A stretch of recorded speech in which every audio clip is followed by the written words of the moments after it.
मैं कोशिश तो करता हूँ। मैं हर दिन मेहनत करूँ, हर दिन लगन से काम करूँ। मैं हर दिन कुछ नया भी सीखने की कोशिश करता हूँ। लेकिन जैसे जैसे दिन निकलता है, वैसे अंदर से कुछ करने की इच्छा ही नहीं होती। एक जैन मास्टर आश्रम में कुछ शिष्यों के साथ रहते हैं। एक शिष्य बहुत बुद्धिमान था, जो बाकी शिष्यों से हमेशा आगे रहता। एक दिन आश्रम में नया शिष्य शामिल हुआ और धीरे धीरे ध्यान, तीरंदाजी और कैलीग्राफी सीखने लगा। ऐसे ही कुछ महीने निकल गए। एक शाम जैन मास्टर ने सभी शिष्यों से कहा कि 3 दिन बाद आप सबकी कैलीग्राफी और तीरंदाजी की परीक्षा होगी। जो सबसे अच्छा प्रदर्शन करेगा वो बाकी सबका नायक या मॉनिटर बनेगा। सभी शिष्य तैयारी में जुट गए। 3 दिन बाद जब परीक्षा हुई तो नया शिष्य प्रथम आया।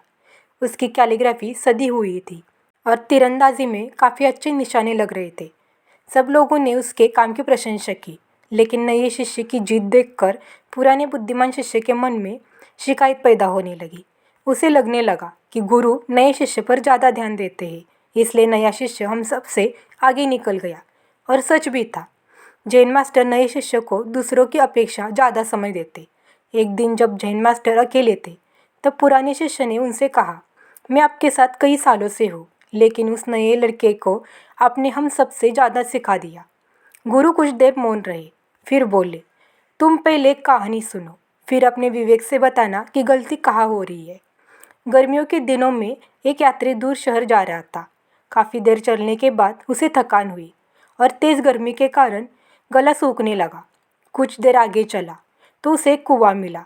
कुआं देखकर लड़का बहुत खुश हुआ, लेकिन अब एक समस्या थी।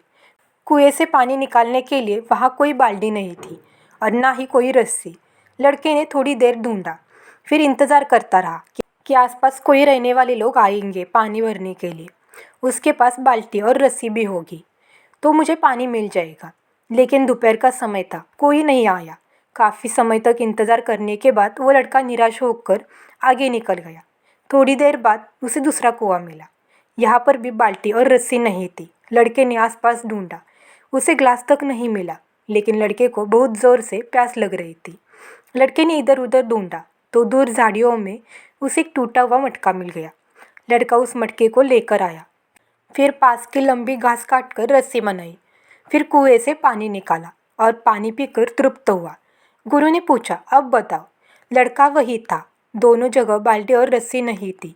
फिर लड़के ने दूसरे कुएं से पानी क्यों पिया? शिष्य ने कहा, क्योंकि उसे ज़्यादा प्यास लग रही थी। उसे पानी की तीव्र इच्छा थी। अगर वो पानी नहीं पीता तो उसकी जान भी जा सकती थी। जैन मास्टर ने कहा, बिल्कुल वैसे ही नए शिष्य और बाकी सब में इच्छा की तीव्रता का अंतर है। जैन मास्टर कहते हैं, जो इच्छाएं तुम्हारे अंतर्मन में बैठी है वही समय आने पर बाहर प्रकट होती है। वैसे ही रिजल्ट तुम्हें मिलते हैं। शिष्य ने मास्टर से कहा, लेकिन यहाँ आश्रम में मेहनत तो हर कोई करता है। तभी मास्टर ने कहा, लेकिन हर किसी के अंदर इच्छाएं अलग है। कोई दुख से बचने के लिए पढ़ता है तो कोई दूसरों को इम्प्रेस करने के लिए, और कोई सच में बेहतर बनने के लिए सीखना चाहता है। जैसे उसके मन में अंदर इच्छाएं बैठी हुई है, उसी प्रकार उन्हें रिजल्ट मिलते हैं। तुम्हारे अंतर्मन में क्या चलता है, तुम सच में अंदर से क्या चाहते हो, ये सब तुम अपने पिछले रिजल्ट में देख सकते हो। शिष्य ने कहा, मास्टर मेरा एक प्रश्न है। आपके अनुसार इंसान को वही मिलता है जो वो अंदर से चाहता है, लेकिन ऐसा भी होता है कि इंसान को कुछ नहीं मिलता। तभी मास्टर ने कहा, विपरीत इच्छाओं के कारण कुछ इच्छाएं इंसान को एक दिशा में ले जाती है और कुछ इच्छाएं दूसरी दिशा में खींचती है। इसके चलते इंसान का मन विचलित होता रहता है। एक तरफ तुम तीरंदाज बनना चाहते हो और दूसरी तरफ तुम्हें लगता है कि मेहनत में कष्ट है और आराम में सुख है। तुम अंदर ही अंदर सुख चाहते हो और तीसरी तरफ एक जगह ध्यान लगाना तुम्हें कठिन लगता है।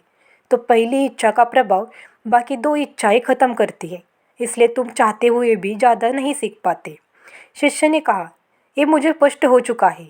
अगर मुझे सीखना है तो मुझे अपने अंतर्मन में तीव्र इच्छा पैदा करनी होगी।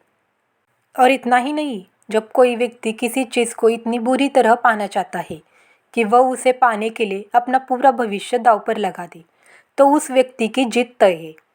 ऐसे ही वीडियो देखने के लिए बने रहिए हमारे साथ। तो मिलते हैं नेक्स्ट वीडियो में। तब तक के लिए खुश रहो और खुशियाँ बांटते रहो। Thank you.